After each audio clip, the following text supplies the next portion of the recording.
puissance. Dieu va s'en charger. Adore, loue et bénis le Seigneur de tout ton cœur. Tu n'as pas beaucoup de force, mais mets-le vraiment, mets le peu de force que tu as ce matin à louer, bénir et adorer le Seigneur. Alléluia. Merci Seigneur.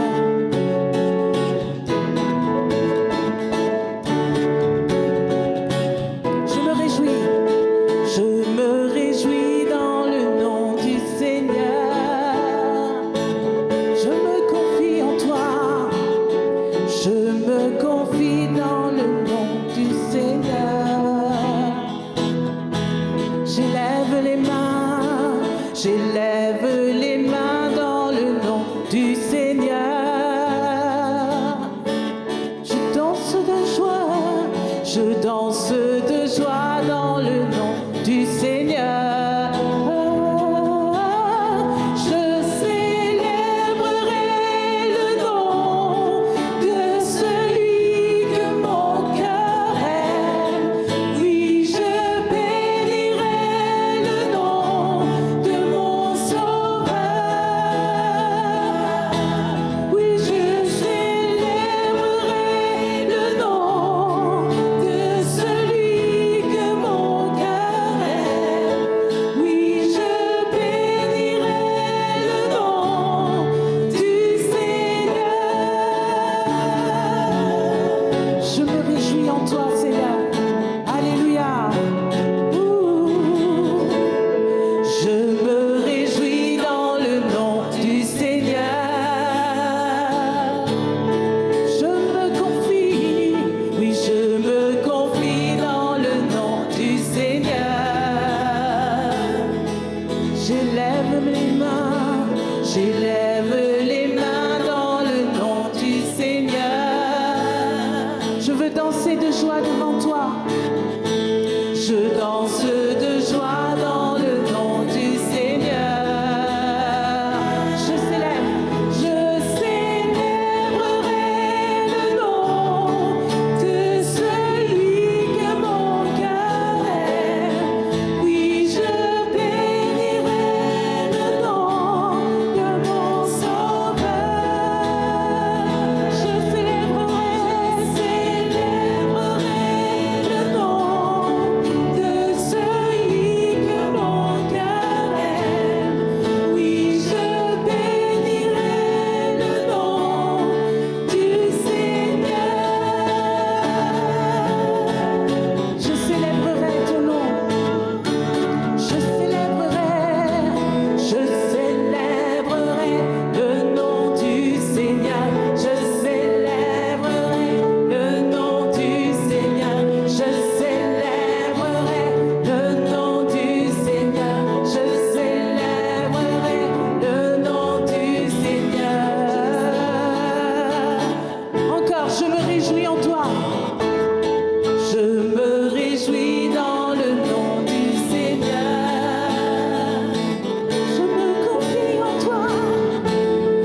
de tout notre cœur.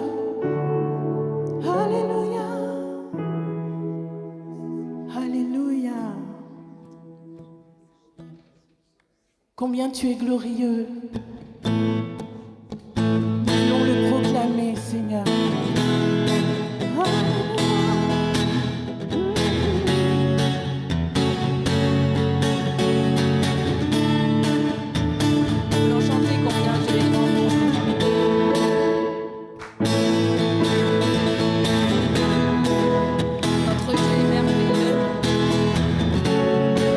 Notre Dieu est bon.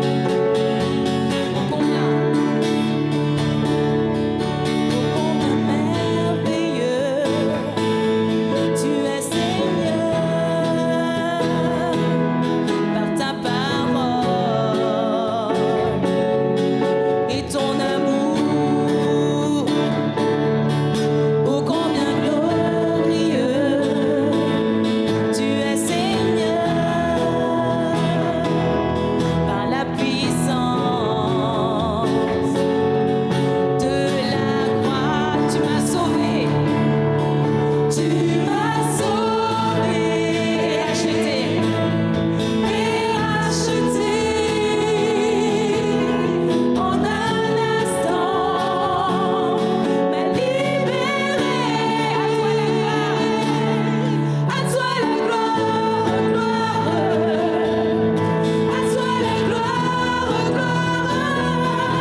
Attire-nous à toi en ce matin, Père éternel.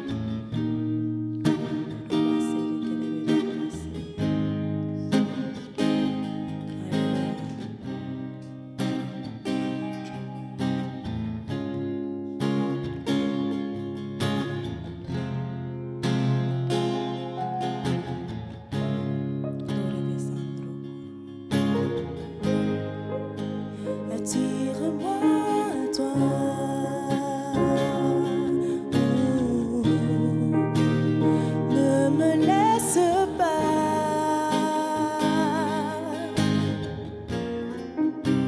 Je veux tout abandonner Et restaurer. et restaurer notre amitié. Tu es mon désir, Je ne veux que toi. je ne veux que toi.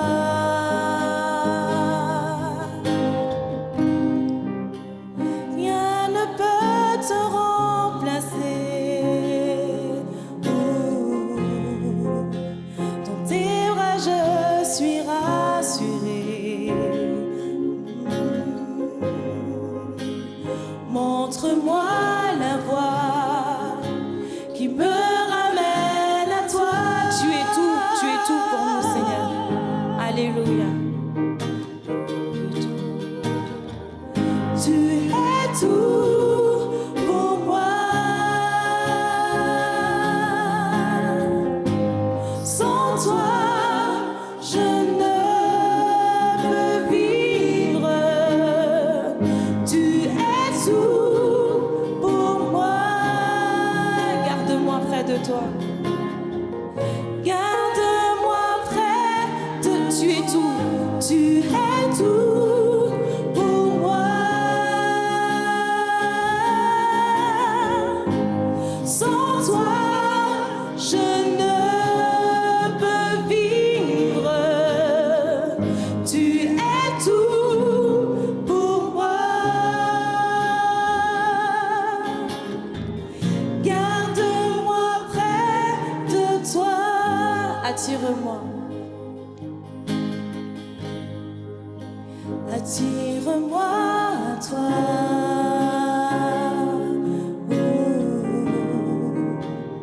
Ne me laisse pas.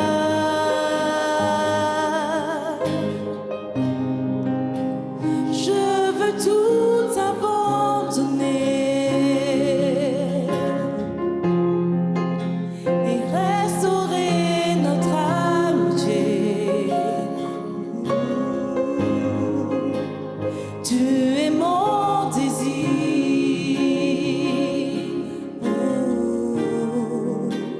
Je ne veux que toi. Rien ne peut te remplacer. Rien ne peut te remplacer. Dans tes bras je suis rassurée. Montre-moi la voie qui me ramène à toi.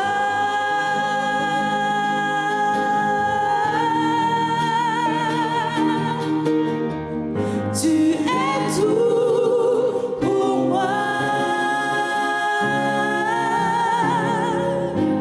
Sans toi, je ne peux vivre.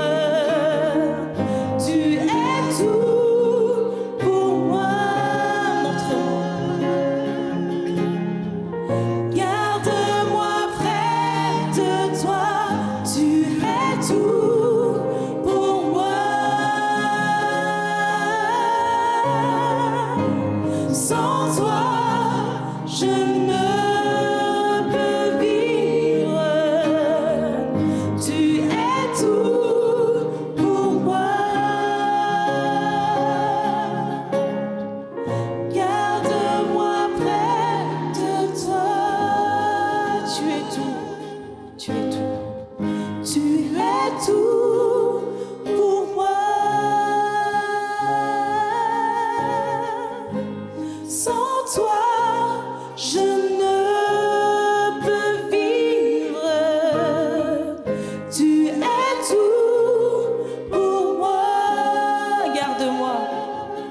te bénir, Seigneur, ce matin. Je te prie et tu entends ma voix. Je crie à toi, ô Dieu de délivrance, et tu étends ton bras puissant. C'est toi qui me retires des grandes eaux, qui emmène mon âme vers les eaux paisibles, qui me communique ta paix, parce que ta présence est là tous les jours.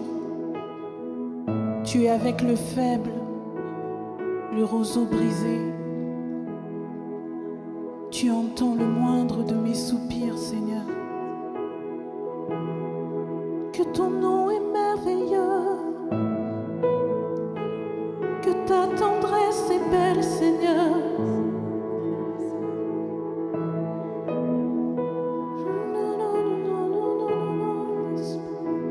Que le doro sont tous.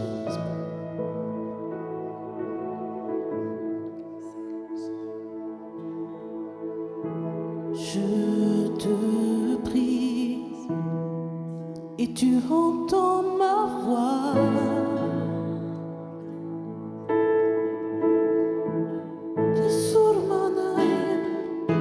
Je fléchis les genoux devant toi.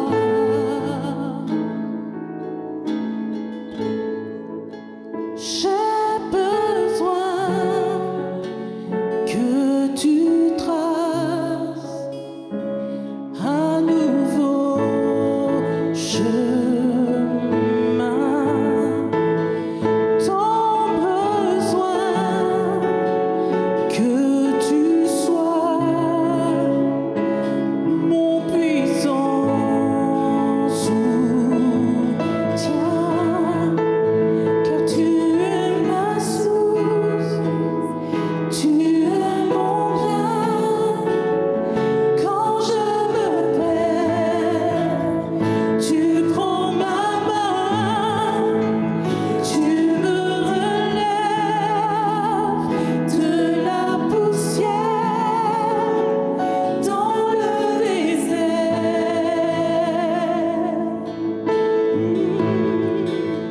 Tu me diriges vers ta lumière, Seigneur. Tu es mon Père, tu es mon Père, tu restes Dieu dans mon désert.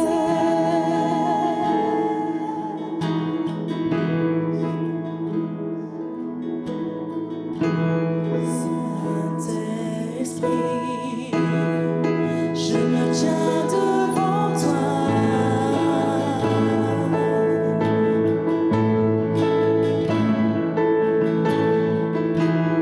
À l'abri, dans le creux de tes bras.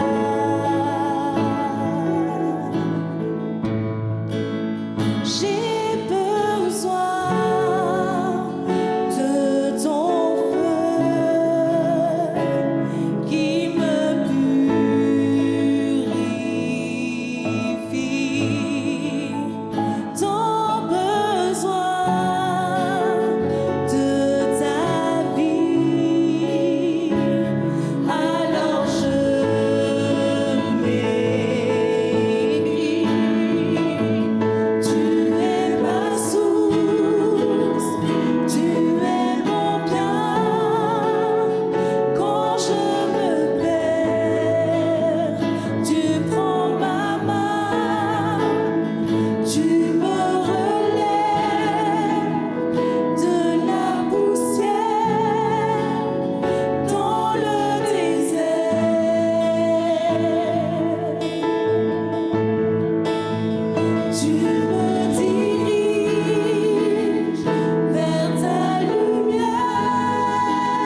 détresse.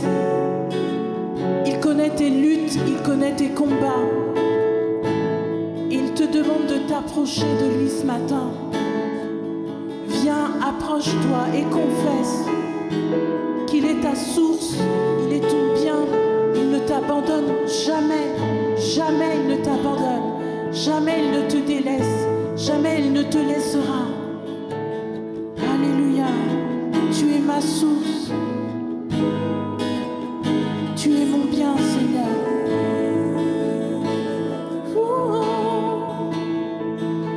Car tu es ma source, tu es mon bien.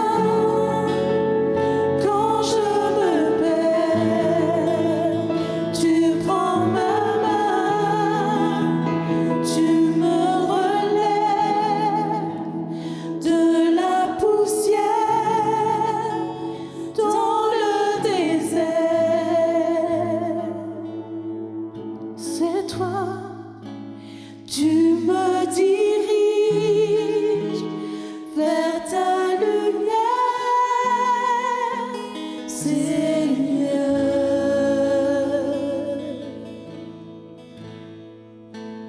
Tu es mon Père, tu restes Dieu dans mon désert. Tu es mon Père, car tu es mon Père, tu restes Dieu dans mon désert. Tu es mon Père, Seigneur. Tu es mon Père, tu restes Dieu dans mon désert. Alléluia.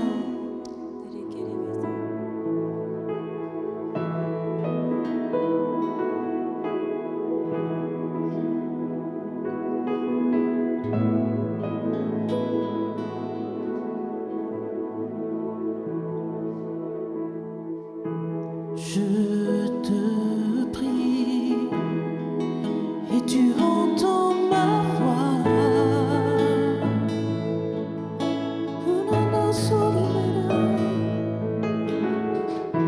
Je fléchis les genoux devant toi.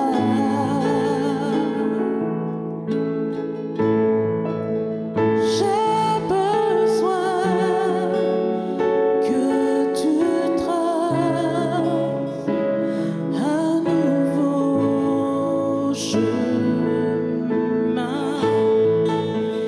Tant besoin que tu sois mon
source. Tu es ma source, tu es mon bien. Oui, Seigneur. Quand je me perds, tu prends ma main, tu me relèves de la poussière dans le désert. Tu me diriges vers ta lumière, Seigneur.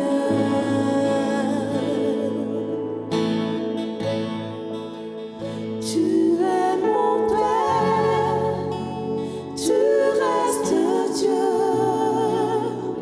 dans mon désert. Je le crois, tu es mon Père. Tu es mon Père, tu restes Dieu dans mon désert. Alléluia. Ta restauration est là, Seigneur. Sous le nom de Koloshaya Soul.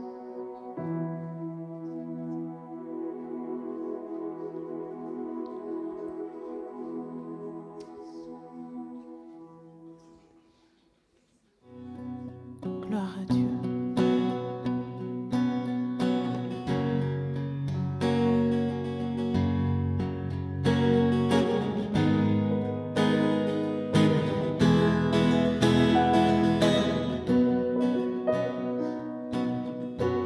Si la lune me glace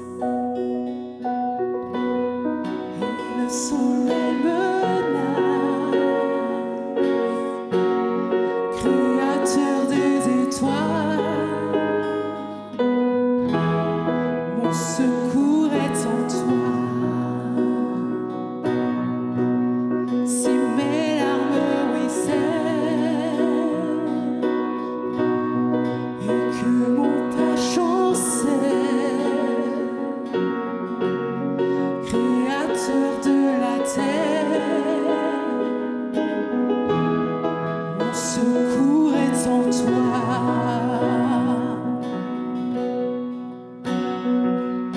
Je lève les yeux vers les hauts sommets. Toi seul est mon Dieu. Je proclamerai toi seul est ma force, toi seul me restaure, mon secours est en toi. Tu me portes toujours, tu me portes jamais, tu me donnes mon secours est en toi. Si la peur m'envahit et mon âme chavire, Créateur de la vie, mon secours est en toi. Si mes larmes ruissellent et que mon pas chancelle,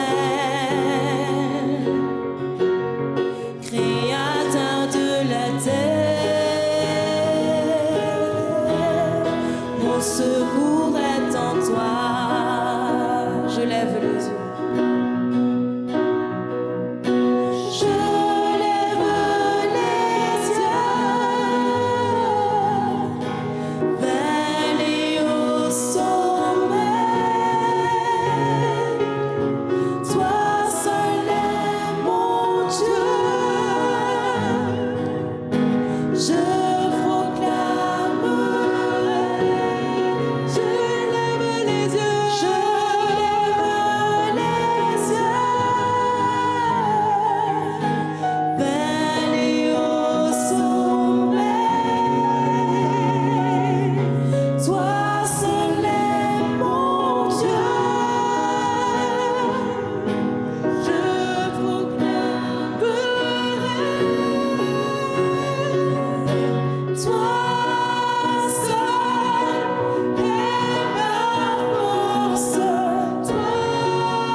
Tu es notre chemin, notre espoir, notre destin. Tu es l'Éternel des armées.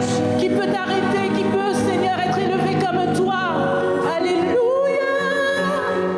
Alléluia. Alléluia. Alléluia. Ta victoire est pour nous, Seigneur. Ta victoire, mon espoir, ton chemin, mon destin, ton salut, mon refuge, tout est. Je le déclare de tout mon cœur. Ta victoire, mon espoir, ton chemin, mon destin, ton salut, mon refuge, tout est en toi. Amen. Amen. Merci Seigneur. Il y a au Saint-Gothard un endroit, en France aussi il y a des endroits comme ça, au Saint-Gothard, vous prenez un petit fétu de paille, une petite plume, et au Saint-Gothard, vous choisissez de vous tourner, mettons, vers la droite ou vers la gauche, c'est un choix. Alors vers la droite, vous lâchez la plume, elle tombe dans un petit filet d'eau qui tombe dans un ru, qui continue dans un ruisseau, qui continue dans une petite rivière, et comme vous êtes tourné à droite, ça arrive dans le Rhin. Le fleuve, le Rhin, se jette en mer du Nord. Mais au même endroit, si vous choisissez de vous tourner de l'autre côté et vous faites la même expérience avec une autre plume, elle va tomber. Et alors l'eau, à nouveau, n'est-ce pas, un petit filet, un ruisseau, petite rivière, une grosse rivière, etc. Ça tombe dans le Rhône. Et le Rhône, il se jette où? Devinez un peu, il se jette à Marseille. Eh oui, un peu après Marseille, voilà. Et ça dépend de la décision qu'on prend au même endroit. Alors il y a eu des décisions, et pendant que tu faisais cet appel, Ludo, je me disais c'est bien parce que mon message c'est le choix. Une décision c'est un choix. Et là j'ai pris comme exemple, parce que ça nous parle, 3 mauvais choix. Dans la vie on doit faire tout le temps des choix. Vous avez choisi de venir ici, ça c'est un bon choix. Il n'y a pas de meilleur choix. On choisit. Mais quand on fait des mauvais choix, et c'est mon thème là, quand on fait des mauvais choix, les conséquences sont désastreuses, pas seulement pour soi-même, hélas, mais pour tout ce qu'il y a, ceux qui sont autour de nous. Alors 3 mauvais exemples, mais avec les leçons que cela nous apporte. J'ai choisi en premier lieu de choisir Lot, L-O-T, Monsieur Lot. Lot, d'où vient qu'il doit faire un choix? La bénédiction sur sa vie et sur celle de son tonton Abraham doit nécessairement amener des changements. Quand une famille grandit, c'est plus le couple, mais il y a maintenant 4 enfants, il faut prendre des décisions. Vous ne pouvez plus aller en bicyclette, en tandem, tous les deux, en amoureux. Il y a 4 enfants. Quand il y en avait un, on gardait encore la petite 2 chevaux. Puis après, il faut s'organiser différemment. Et là, ils ont été bénis. Une bénédiction, nous dit la Bible, considérable sur Abraham, le tonton, et sur Lot. Et tous les deux ont vu leurs troupeaux se multiplier. Ils ont de nombreuses tentes. C'est vraiment, ils sont riches pour eux, pour leurs serviteurs. Ils ont été richement bénis. Ils doivent se séparer. Leurs bergers commencent déjà à se quereller. Les bergers de l'un, de l'autre, parce qu'il y a le puits, parce que tu attendras, toi fais la queue comme tout le monde. Enfin, ça, on imagine un peu tout ça. Et un choix s'impose. Et Abraham le demande à Lot. Mais un choix, tous les choix que nous faisons, bons ou mauvais, un choix révèle toujours notre cœur. Un choix révèle notre cœur. Et Lot va devoir faire un choix. Abraham dit, tu vas à droite, j'irai à gauche, tu choisis en bas, je reste en haut, fais comme tu veux. Quand quelqu'un vous dit ça, vous dites, ah non, c'est trop dur. Choisis-toi et moi je prendrai ce qui reste. Vous entendez ce que je dis là? C'est très important parce que... Et l'autre, lui, tout heureux, tout heureux quand tu dois faire le choix, tu sais que tu vas laisser au tonton des miettes. Alors le choix de Lot, on peut le lire le choix de Lot. Genèse chapitre 13, versets 10 et 11. Tout le monde connaît ce verset, ces 2 versets. Voilà le choix qu'il va faire. Lot leva les yeux et vit toute la plaine du Jourdain qui était entièrement arrosée. Avant que l'Éternel eût détruit Sodome et Gomorrhe, c'était jusqu'à Tsoar, comme un jardin de l'Éternel, comme le pays d'Égypte. Lot choisit pour lui toute la plaine du Jourdain et il s'avança vers l'Orient. C'est ainsi qu'ils se séparèrent l'un de l'autre. Voilà le choix qu'il fait. Il choisit, qu'est-ce qu'il choisit ? Il est motivé par les apparences, on le voit là. Il est motivé par les apparences. Il choisit ce qu'il voit, ce qui semble être une bénédiction. Qu'est-ce qu'il voit ? Une plaine entièrement arrosée. Il y a de l'eau entièrement arrosée. Et l'eau en Orient, c'est très précieux. Et là, il sait qu'il y a la richesse. Il choisit ce qui ressemble à un jardin de l'Éternel, comme un jardin de l'Éternel, comme l'Égypte. Et l'Égypte était un pays fertile. Beaucoup d'élevage, région aussi, beaucoup de régions agricoles. Et puis il est dit, il choisit pour lui. Bien-aimé, c'est un choix où Dieu est absent quand on choisit pour soi. Même le plus beau des choix, quand le Seigneur est absent, tu fais un montage sans le Seigneur. Waouh, waouh, waouh, waouh, waouh. Donc c'est un calcul selon sa chair. Et la chair nous amène à ceci. Elle veut toujours plus. Elle veut le verbe avoir. Elle veut le verbe posséder. Est-ce que c'est bon de posséder ? Dieu nous bénit. Ils ont été bénis. Ils ont beaucoup de possessions. Les troupeaux, je vous l'ai dit, se sont multipliés. Mais là. Et il y a un indice, il y a un petit signe dans son choix. On ne l'a pas lu. On lit la suite au chapitre 13. On le lit au versets 12 et 13. Lot habita dans les villes de la plaine et dressa ses tentes jusqu'à Sodome. Voyez le petit indice ? Les gens de Sodome étaient méchants et de grands pécheurs devant l'Éternel. Est-ce que c'est là vraiment que tu dois t'installer ? Ah oui, mais j'ai telle facilité. Ah, mais j'ai telle commodité. Ah oui, mais c'est mieux parce que... Ah oui. Non, mais tu as dressé tes tentes jusqu'à l'entrée de Sodome. Les gens de Sodome étaient méchants, etc., etc. Est-il au bon endroit, bien-aimé ? Vous dites non parce qu'on connaît tous la suite. Et ça a été terrible. Les conséquences vont être dramatiques. Il va tout perdre, sauf sa propre vie. Il va tout perdre. Ses filles non plus, mais il va perdre tout, ses troupeaux, toutes ses richesses. Il va perdre même sa femme. Et il va s'en sortir de justesse. Alors, l'application, parce que je parle de 3 mauvais choix, je ne voudrais pas traîner, mais c'est que Dieu nous avertit.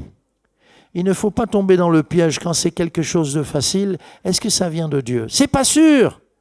C'est même trop facile. Ce qui a de la valeur, vous l'avez tout de suite comme ça ? Ramasser un caillou, c'est facile. Mais trouver un diamant, vous le trouvez facilement ? Il n'y a qu'à se baisser pour trouver les diamants ? Chercher, creuser, fouiller, et ce n'est pas évident.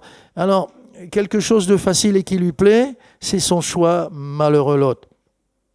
Quand un navire appareille, quand il est chargé d'eau douce, etc., et qu'il quitte le port, est-ce que c'est parce que le vent souffle et c'est un vent doux, chaud, la mer est calme ? Est-ce que ça ne laisse présager aucun problème ? Pas du tout. Après une mer calme, il peut y avoir la tempête, des courants terribles. Alors, voilà comment il a fait. Mais nous, bien-aimés, nous devons, si c'est un choix facile, c'est même très dangereux, nous devons demander conseil au Seigneur. Dans la prière, par le Saint-Esprit, il nous parle, et nous devons demander conseil à qui ? Au livre. Là, il y a tous les éléments et toutes les réponses. Et que nous dit le Seigneur ? Psaume 25, verset 12, j'aurais dû le citer en verset d'introduction, mais quel est l'homme qui craint l'Éternel ? L'Éternel lui montre la voie qu'il doit choisir. Alors vous dites, mais si c'est ça, pourquoi des fois on fait des erreurs dans nos choix ? Ah, parce que le Seigneur n'a pas dit, je te montre tout de suite. Je veux que tu me cherches. Je ne vais pas te le dire en 5 minutes. Je veux que tu passes du temps, je veux vraiment que tu sois à genoux, je veux que tu pleures devant moi, je veux que tu cries à moi. Non pas que je prenne plaisir à tes souffrances, mais je veux que tu sortes toutes tes tripes pour bien dépendre de moi. Et quand on est là et qu'on prend du temps avec le Seigneur, il finit par nous parler. Il finit toujours par nous parler. Et dans sa parole, il y a tellement et tellement et tellement de réponses, bien-aimés. Alors, voilà, concernant Lot, quel mauvais choix et quelle catastrophe et tout ce qu'il a perdu, il aurait pu s'éviter tout ça. Deuxièmement, et là, on va entrer un peu plus en profondeur, il y a le roi Josaphat, roi de Juda. Et pour lui, il va faire le choix de s'associer à quelqu'un, former une coalition pour partir à la guerre. La guerre contre les Syriens. Et il va faire une alliance, une mésalliance, une mauvaise alliance, une mésalliance, parce qu'il ne prend pas le temps. Avant tout choix, prenons du temps. Je me le dis à moi-même, et parfois, il vaut mieux perdre du temps plutôt que de faire un choix trop précipitamment. Mais lui, il va faire ce choix tout de suite de s'allier au roi. Lui, il est le roi de Juda, Josaphat. Il va s'allier au roi d'Israël, mais dont le nom évocateur, dont le nom est Akab. Et Akab, c'est dangereux. Ne fais jamais quelque chose avec Akab. Fuis Akab. Ah, mais il est roi. Fuis Akab. Roi d'Israël. Fuis Akab. Il est tout puissant. Et on le lit 1 Roi 22,4. On le lit 1 Roi 22,4. Le roi Akab dit à Josaphat. Alors là, je ne sais pas s'il lui dit avec du miel ou s'il lui a dit avant, tu sais, t'es un bon. Veux-tu venir avec moi attaquer Ramoth en Galade? Il lui dit avant, tu sais, on a des villes à prendre. Et on ne va pas les laisser, ces villes. On ne va pas les laisser aux Syriens. Alors veux-tu venir avec moi? Josaphat répondit au roi d'Israël, nous irons, moi, comme toi, mon peuple comme ton peuple, mes chevaux comme tes chevaux. Hé, Josaphat, tu vas trop vite, oui ou non?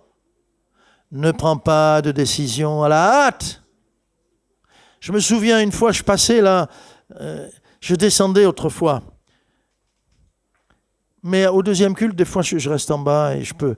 Et j'étais par là et je dis, alors c'était, je ne sais plus, mais je dis, il y en a qui se sont mariés trop vite. Puis je me dis, mais pourquoi tu dis ça? C'était pas dans mes notes. Et quand je dis ça, il y en a qui se sont mariés trop vite. J'étais à peu près par là-bas. Quelqu'un fait, oui. Il était assis à côté de sa femme. Oh, moi j'étais un peu gêné. Et après je lui dis, mais pourquoi? Il me dit, mais pasteur, c'est vrai, je me suis marié trop vite. Waouh. Le Seigneur Jésus nous dit avant de faire la guerre, assieds-toi et calcule si tu peux aller contre le roi et son armée, etc. L'indice, lui aussi, il y a des indices. 1 Roi 22, versets 29 et 30. Le roi d'Israël, Akab et Josaphat, roi de Juda, montèrent à Ramoth en Galade. Le roi d'Israël dit à Josaphat, voilà l'indice, je veux me déguiser pour aller au combat. C'est curieux ça. Mais toi, revêt-toi de tes habits. Et qu'est-ce qu'il est? Il est roi de Juda. Et on saura, dans son char, il aura le char du roi, le char royal.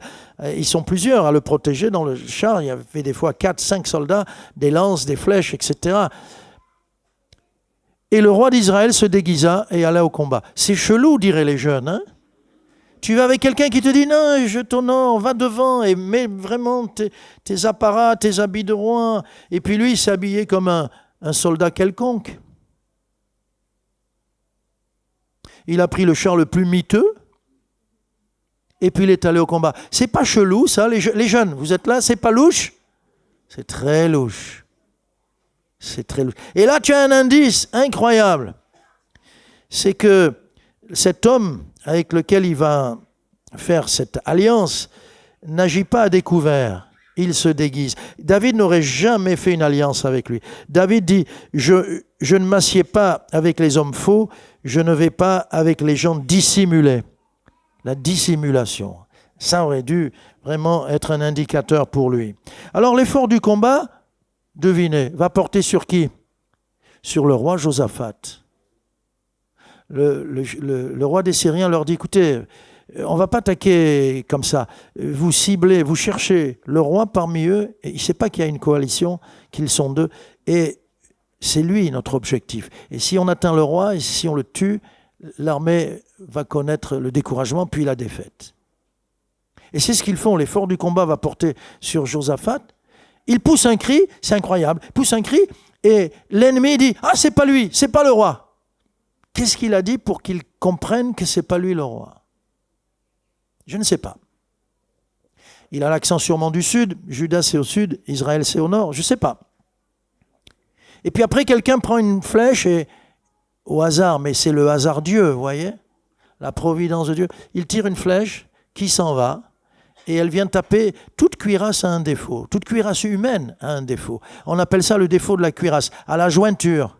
À la jointure, quelque part par là ou ailleurs. En tout cas, la flèche vient se planter à la jointure de 2 éléments de la cuirasse et il est seulement blessé. Mais il est retenu dans son char. Le combat est rude ce jour-là, toute la journée dans son char et le sang qui coule dans le char. Et le soir, quand il rentrera, il mourra. Il mourra dans son char. Il y a beaucoup de choses à dire là-dessus, mais cette bataille amènera une grande défaite et la mort du roi Akab. Alors l'application, elle est celle-ci. Que ce soit au travail, partout, fais la guerre avec prudence. Fais la guerre avec prudence. Tu as une pétition qui arrive. Ah, moi aussi je signe. Hop, hop, hop, hop. Fais la guerre avec prudence. On te propose de limoger ton chef parce que c'est vrai qu'il est trop ceci et pas assez cela et tout. Et stop. Fais la guerre avec prudence. Et parfois ça arrive dans l'église, ça. Un pasteur me disait, ah oui, on avance, on est heureux, mais si tu savais. Et il commence à me dire des choses dans l'église, et je lui dis, bienvenue au club, c'est partout dans toutes les églises comme ça. Waouh! Fais la guerre avec prudence. L'application, c'est dégage-toi d'une bataille où Dieu est absent. Est-ce que c'est ton combat? Et si c'est le combat de Dieu, a-t-il besoin de moi? C'est le sien, il est assez grand. Dégage-toi d'une bataille où Dieu est absent. Proverbe 17, 14. Commencer une querelle, même si tu as toutes les raisons de la commencer, c'est ouvrir une digue. Oh! Avant que la dispute s'anime, retire-toi. Ouvrir une digue, les flots vont se précipiter.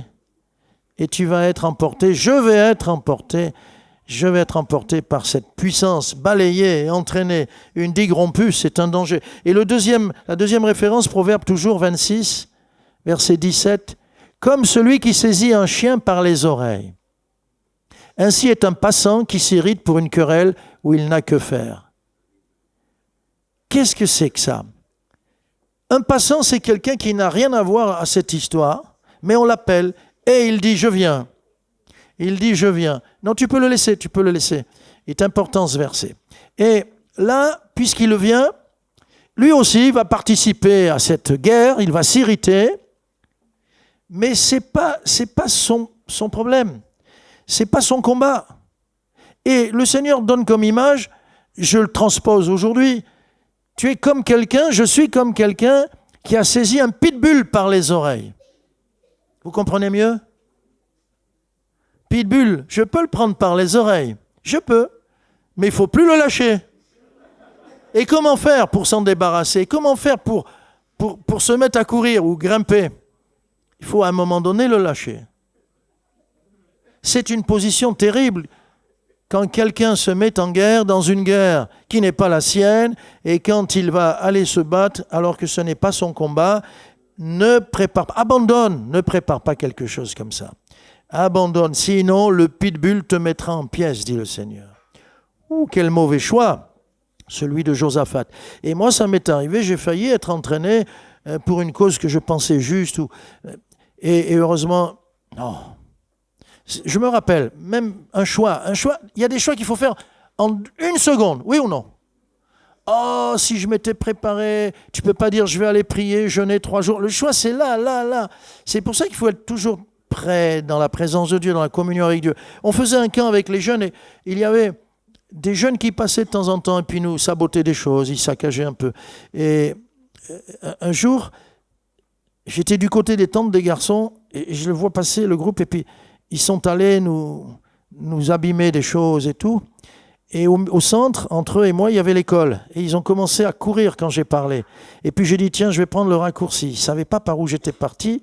Et j'étais là, j'ai pris le raccourci. Eux, ils ont fait tout le tour de l'école qu'on louait pour faire le camp, nos cultes et réfectoires et tout ça.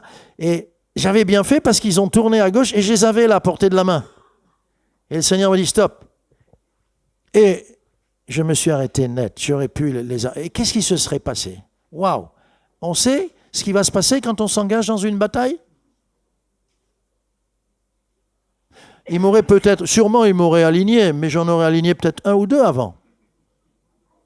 Et si quelqu'un glisse, tombe parce qu'on lui donne un coup de poing ou on veut se défendre et on le pousse, waouh, que de problèmes ensuite.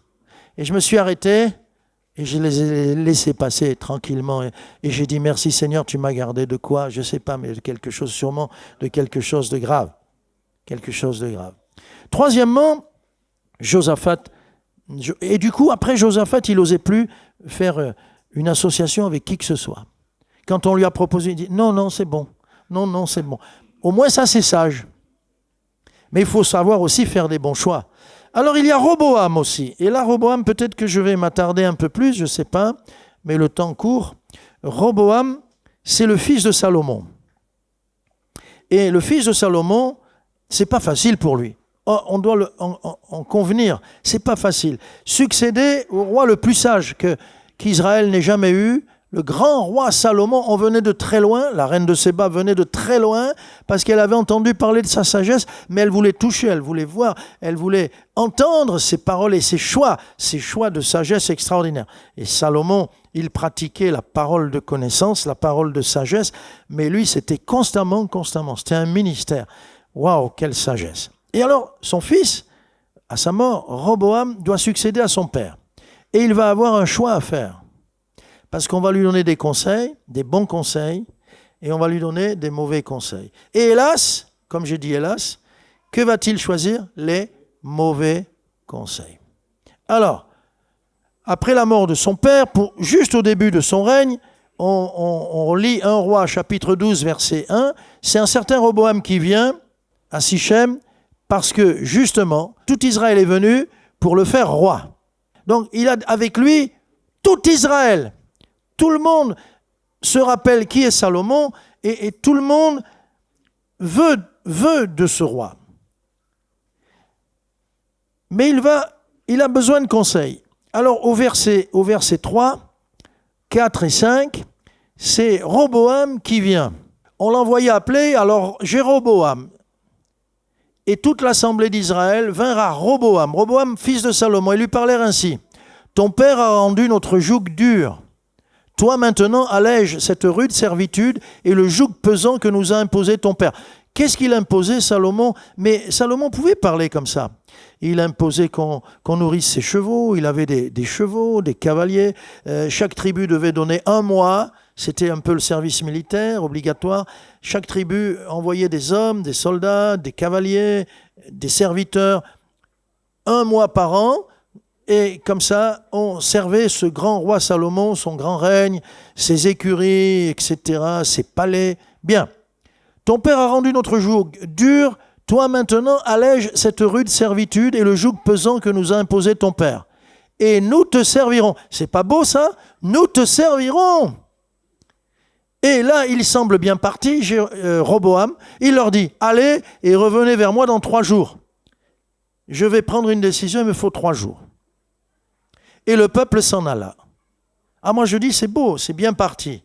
C'est bien parti. Et puis, autre conseiller, on lit la suite, d'autres conseillers, Jéroboam, et maintenant d'autres conseillers, les vieillards.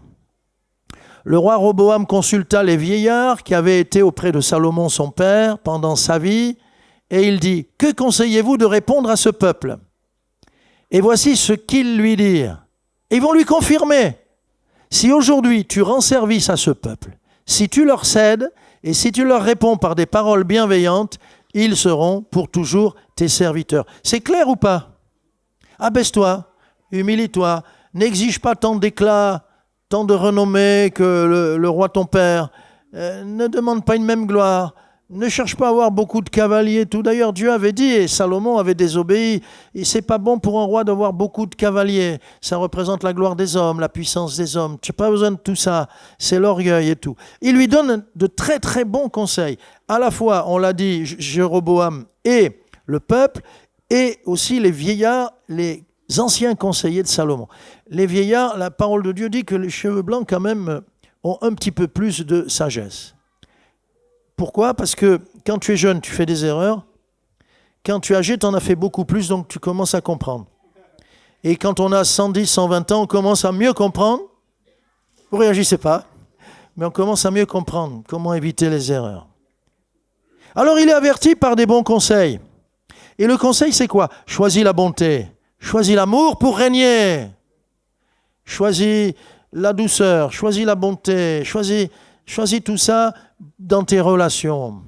Aime-les, aime. Choisis l'esprit de pardon et tout ça. Mais on va lire un verset, une phrase terrible. Il préféra écouter les jeunes gens. Jeunes gens, c'est pas que je vous en veuille.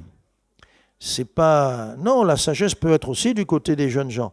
Mais c'était des jeunes gens qui avaient grandi avec lui et qui cédaient à tous ses caprices. Et ils avaient fait les coups ensemble. Et ils avaient fait des bêtises ensemble, je ne sais pas, mais bon, voilà. Et comment vont-ils lui dire d'agir? Verset 8, toujours dans ce chapitre 12. « Mais Roboam laissa le conseil que lui donnaient les vieillards, et il consulta les jeunes gens qui avaient grandi avec lui et qui l'entouraient. Alors il lui disait sûrement, tu es le plus beau, tu n'es pas moins que ton père, tu vas établir un royaume de fer, tu vas établir ta puissance. » Et il leur dit, que conseillez-vous de répondre à ce peuple qui me tient ce langage? Allège le joug que nous a imposé ton père. On peut lire la suite, et c'est terrible. Voici ce que lui dirent les jeunes gens qui avaient grandi avec lui. Tu parleras ainsi à ce peuple qui t'a tenu ce langage. Alors, ce qu'ils t'ont dit, ton père a rendu notre joug pesant, et toi allège-le nous. Tu leur parleras ainsi, mon petit doigt est plus gros que les reins de mon père.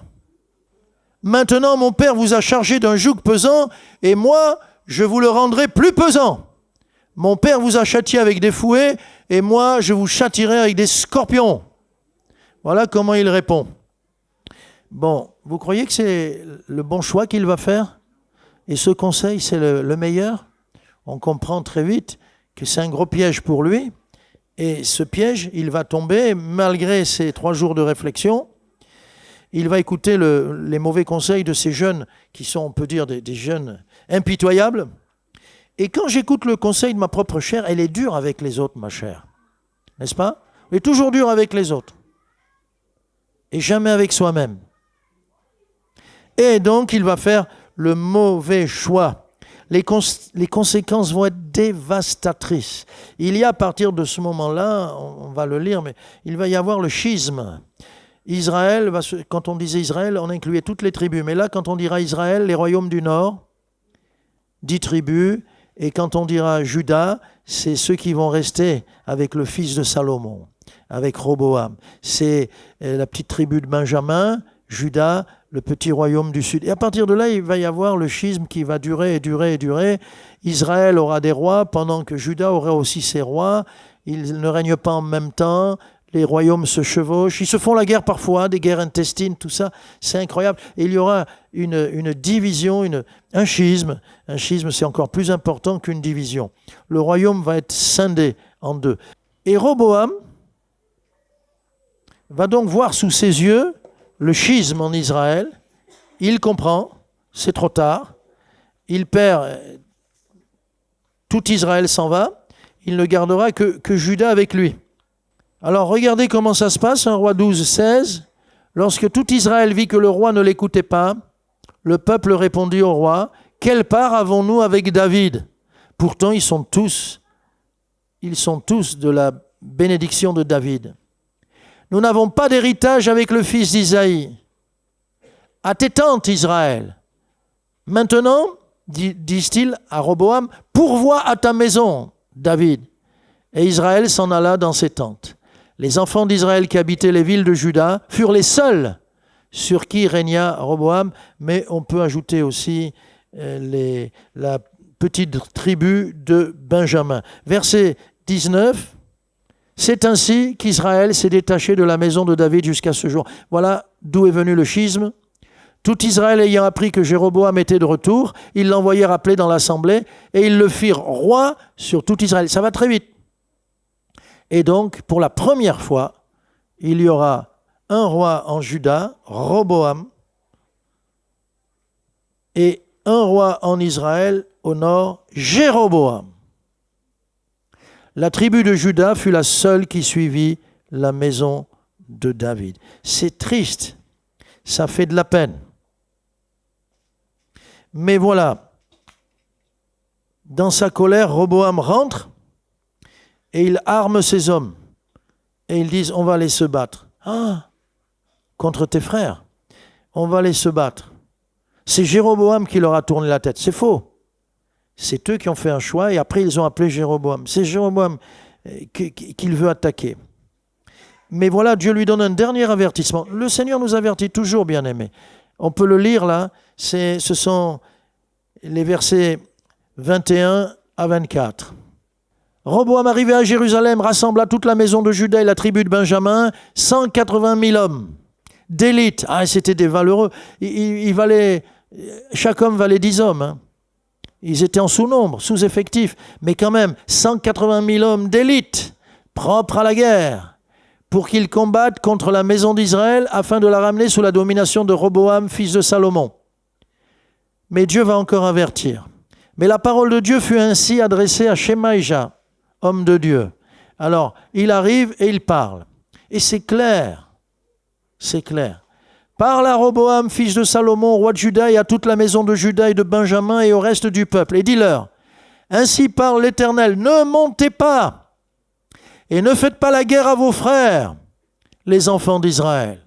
Que chacun de vous retourne dans sa maison, car c'est de par moi que cette chose est arrivée. Ils obéirent à la parole de l'Éternel et ils s'en retournèrent selon la parole de l'Éternel. Ouf! Dieu envoie Shemaïja, un prophète expérimenté, mais surtout précis, pour dire non, non, non, non, non, pas de guerre avec vos frères. Ok, ils sont rebelles, mais laissez-les aller, parce que Dieu est dans cette affaire. Il y a des choses qui sont un peu inexplicables, et quand Dieu nous dit, je suis dans cette affaire, Seigneur, ok. Et là, nous laissons faire le Seigneur. Alors, il va écouter enfin, et il va éviter un bain de sang. C'est sûr qu'ils sont valeureux, ils auraient tué 200 000 ou 300 000, mais en face quand même, ils sont plus nombreux. Et ils auraient fini par supprimer, par rayer de la carte la tribu de Juda. Alors là, il va enfin écouter. C'est jamais trop tard pour écouter, mais là, s'il n'avait pas écouté, c'était terrible. Donc, nos choix sont importants, bien-aimés, oui ou non? Si je me trompe dans un choix, je suis allé trop vite, je n'ai pas voulu écouter, je n'ai voulu en faire qu'à ma tête. Ah, je vois et je veux ça, je veux ça, je veux ça, je veux. Seigneur, non pas ma volonté, mais ta volonté. Seigneur, qu'est-ce que tu veux? Ah, tu dis non. Ah, tu dis, eh bien c'est non, Seigneur, tu as raison. Tu as raison. Nos choix sont si importants que quand nous les ratons, ils amènent beaucoup de souffrance. Beaucoup de souffrance. Sur un coup de tête, ou sur un coup de tête. Par réaction, ou par réaction. On t'a marché sur le pied, wow, 3e guerre mondiale qui commence. Ouais, d'accord, d'accord. Que de souffrance, que de souffrance. Donc avant tout, pour tout choix, même un choix infime, un choix petit, peut avoir de grandes conséquences ou pas? Fais l'expérience. Tu dis, je dois aller acheter des chaussettes. Tu dis, bon, pour des chaussettes, hein, j'y vais, qu'est-ce que j'ai besoin de prier quand même hein? Et tu ris. Non, tu dois acheter des chaussettes et tu pries. Comment, pasteur? Mais tu es pas un peu... Pasteur, hier tu es sorti, elle était formidable la sortie hier, le barbecue, n'est-ce pas? Formidable. Le soleil a tapé. Ouf, pasteur, tu aurais dû te mettre à l'ombre. Bref. Mais tu pries. Et puis tu vas voir que tu as prié, mais ce n'était pas forcément pour les chaussettes. C'est que là, tu rencontres quelqu'un que tu n'as pas rencontré depuis 20 ans. Et puis tu lui parles. Et la personne, elle dit, j'ai compris. Je sais ce que je dois faire. Je reviens au Seigneur. Waouh! Au départ, c'était juste de simples chaussettes que tu allais acheter. Alors c'est pas, ouah, c'est un gros projet, c'est un grand choix que je dois faire, je vais prier. Non, non. Que le Seigneur nous guide parce qu'il y a des petits choix qui ont de graves conséquences. Petits choix et grandes souffrances. Ça vous est arrivé ? Ça vous est arrivé ou pas ? Et petits choix, grandes souffrances. Comment faire pour faire le bon choix ? Consulte le Seigneur. Il y a David, à 5 reprises, il est écrit ainsi de David. Et il consulta l'Éternel. Et il consulta. Alors, parfois Dieu lui dit, non, tu y vas pas. Parfois Dieu lui dit, tu y vas, mais attends. Parfois Dieu dit, ok, mais il lui donne la stratégie. Et parfois Dieu dit, non, je ne donne rien du tout, pas de stratégie, laisse faire. Et l'ennemi disparaît, parce que Dieu s'occupe de nos ennemis. Alors, comment faire ? Consulter l'Éternel. Dans la prière, bien sûr, le Saint-Esprit nous parle. Et puis, c'est important de dire, Seigneur, je t'ai prié que tu me parles. J'attends que tu me parles, il me semble que tu n'as pas répondu, enfin, ou j'ai du mal à entendre, je vais au culte et là tu me parleras à quelqu'un qui ne sait rien du tout, ce qui se passe dans mon cœur, il me dira non, ou il me dira, oui, vas-y, le Seigneur approuve tes voix. Bon, mais aussi, qu'est-ce que tu en penses, Seigneur ? Et il va te dire, ben moi je parle dans ce livre que j'appelle ma parole, parce que je parle beaucoup, je donne beaucoup de conseils, et tous tes choix, les conseils sont là, déjà préparés. Pour tes choix d'aujourd'hui et à venir. Ah, et tu cherches. Ça vous arrivait comme moi de voir un verset et de dire « Oh Seigneur, mais si je l'avais lu avant !» C'est pour ça qu'il nous faut sans cesse méditer et connaître la parole de Dieu pour avoir déjà les réponses. Il y a des questions que je pose à Dieu, non, parce que je connais déjà la réponse. Ouais, non, mais un peu de temps en temps, on peut quand même... quelqu'un m'a dit un jour, on peut quand même... pas quand même, ni un peu de temps en temps. Non, non, c'est non. Il nous faut aussi écouter les conseils des vieillards ou d'un prophète, comme chez Maïja, qui n'ont, eux, aucun intérêt dans l'affaire.